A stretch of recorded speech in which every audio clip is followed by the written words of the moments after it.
A company is hiring a Weiner Connoisseur to find the biggest wiener in Major League Baseball.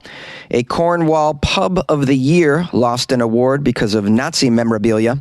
And an Indian man died after a friend blew up his rectum. These are the weird stories for Thursday on Weird AF News, the only daily weird news podcast. The only one recorded inside a little hot closet in Los Angeles. Are you a wiener connoisseur? Well, a company is hiring someone to find the biggest wiener in Major League Baseball. Do you guys like big wieners? Who likes big wieners? I love big wieners. Smothered in onions, spice and mustard, and the catsup. I really prefer a toasted bun, but you can't always get that at the ballparks, unfortunately. In fact, now that I think of it, I don't know if I've ever got a toasted hot dog bun at any sporting event.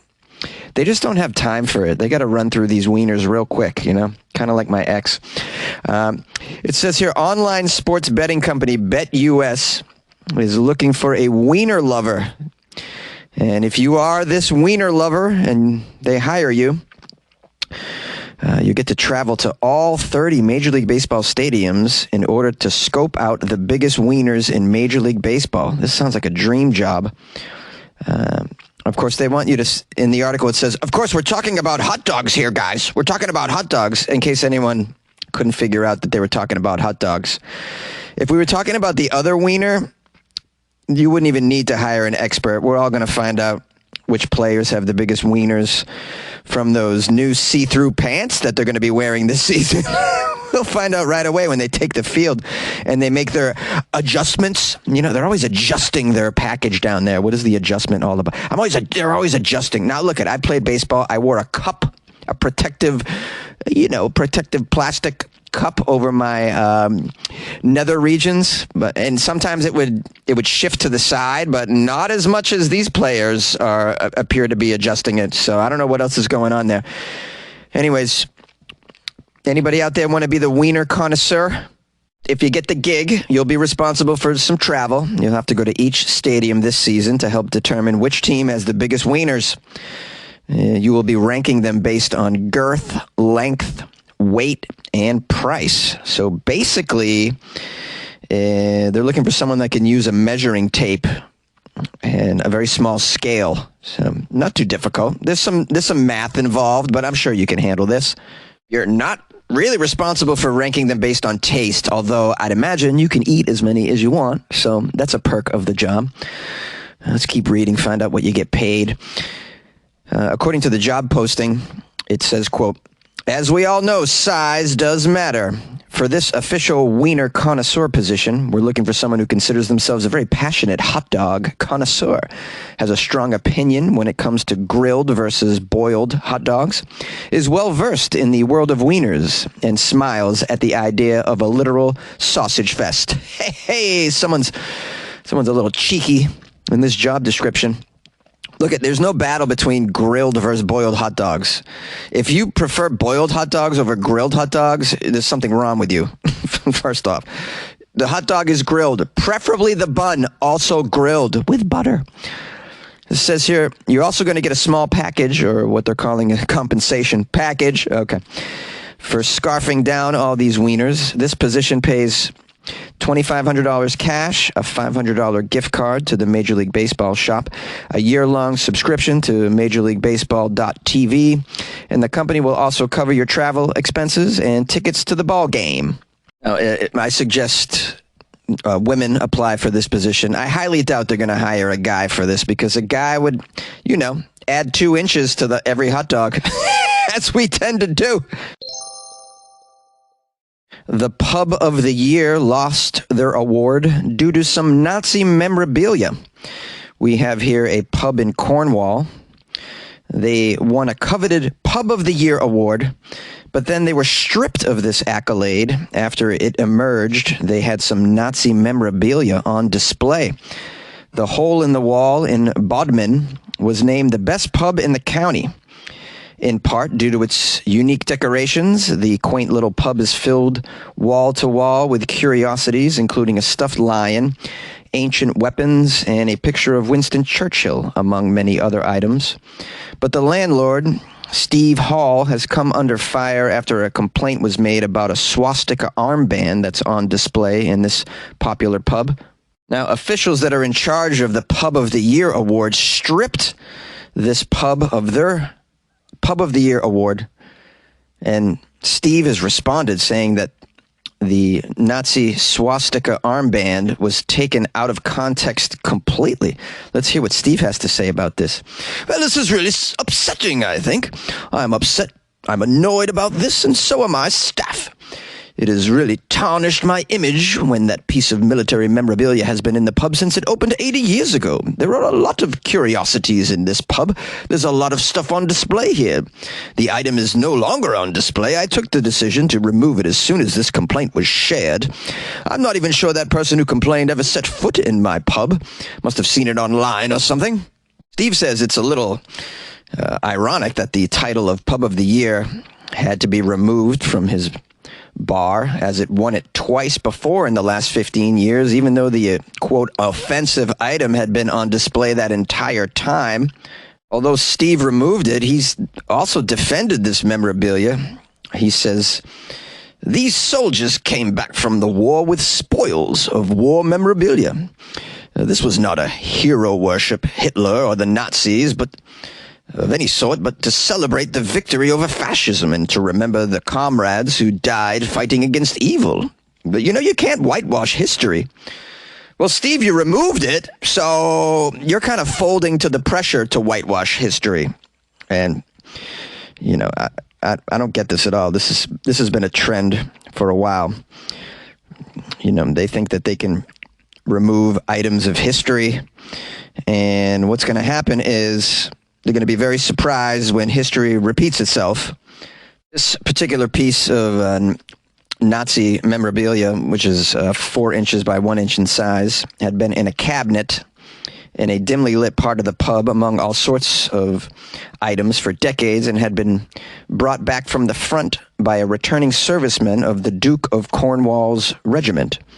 Someone didn't like this item, apparently. This individual's name is Colin Curlis. He emailed Cornwall Live saying, I have seen your article on the hole-in-the-wall pub getting best pub in the county. What a hypocrisy. Not just a stuffed lion on display. I spoke with the staff. They have a swastika armband on show in that pub. I have informed the organization as having a swastika armband on display in your pub is not a good advertisement for Cornwall, let alone a stuffed lion. Wow, bored people, they get angry really fast, huh? He's offended by what? The defeat of fascism? I mean, this kind of idiot. How are you going to allow this one email to influence your decision here? And it sounds like he hasn't even stepped foot in the pub. He said, I spoke with the staff and they have a swastika armband on display. In other words, he didn't say, I have been to that pub and I have seen this armband on display. Even so, you're still taking it out of context. This is not a shrine to the Reich. This is a trophy. I mean, if you were to continue this line of reasoning, you might as well shut down all the World War II museums for having, shrines of Nazis within it. And, I hate to hear that Steve had to fold on this, too. I really do. You don't even need the title of best pub now that you have all this free publicity from this incident anyways. So screw the organization if they're going to judge you on some outsider's email. And one email. I mean, it's ridiculous. I say keep it up there. Just put a little sign next to it saying, hey, we stole this armband from those bastards after kicking their arses. Just make it very clear. And then maybe that'll even attract Nazis to your pub to see it. You can lure them in and kick their arse again. Again, this story just highlights the trend in people trying to delete history because it triggers them. I mean, it's just very foolish behavior. Maybe you disagree. Call the show, 646-450-2012. I'll tell you right now who's not going to whitewash history. Weird AF News. An Indian man has died after a friend pumps hot air into his rectum. Rectum? It killed him. Poor Bengaluru man died of a colon burst. This is horrible. after his friend put the nozzle of an electric blow dryer for vehicles into his rectum and inflated it for fun. That's a strange way to have fun. Must be very bored in Bengaluru. Ain't no party like a Bengaluru party, because a Bengaluru party has nozzles in your rectum. I didn't know how to... Because a Bengaluru party has nozzles in your rectum. I was just trying to improvise some silly song. Let's get into the story here. It's very sad. According to the police, 24-year-old Yogesh died after his friend Murali, age 25, pumped some hot air into his rectum rather playfully. Oh, that's just boys being boys, pumping hot air into each other's rectum. This is why women have a higher life expectancy, I think. Boys are so stupid. This incident took place in Bengaluru's Sempikhalli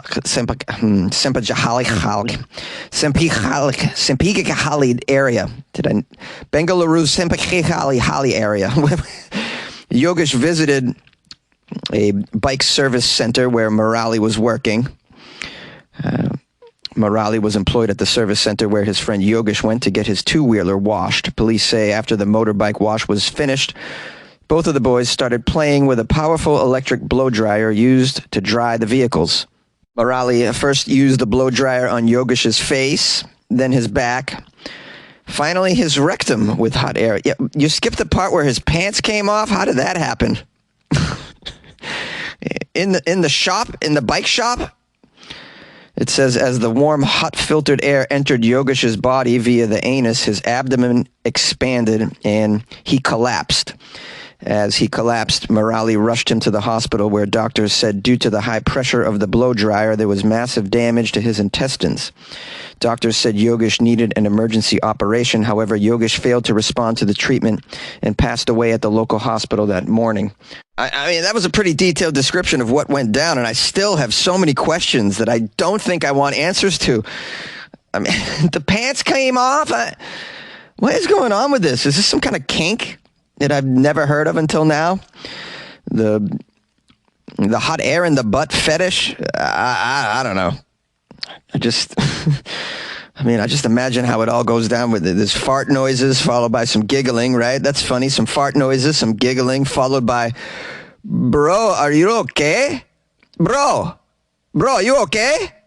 Now, it says a case has been filed at the Sempikhalli.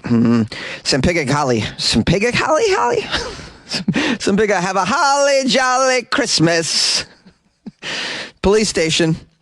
Under Section 304, culpable homicide of the Indian Penal Code, police have arrested Murali, obviously, the friend that did this. And with a friend like this, who needs enemas? Yay! Hi, my friends, loyal listeners of the Weird AF News podcast. Thank you for spending some time with us today. Appreciate it very, very much. I want to give thanks and praise to Margot, who gave me a really nice review on Amazon, even 5 stars. Isn't that gratuitous of Margot to give me 5 stars? Very generous. I appreciate that.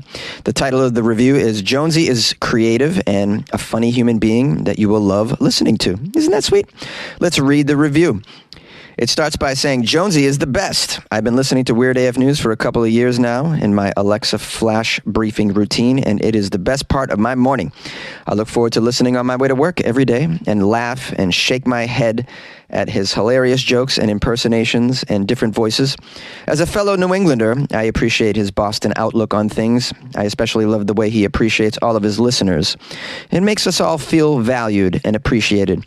You won't regret listening to this podcast. Now, go buy Jonesy a coffee, and good luck with your life, man. Isn't that an amazing review? It was so concise, complimentary, and it really gives a great description of what the podcast is, I think. So I want to give a shout out to Margot for taking the time to write that amazing review on Amazon. My fellow New Englander, Margot.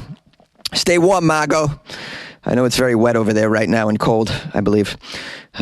Anyways, that was an amazing review, and I appreciate all my reviews.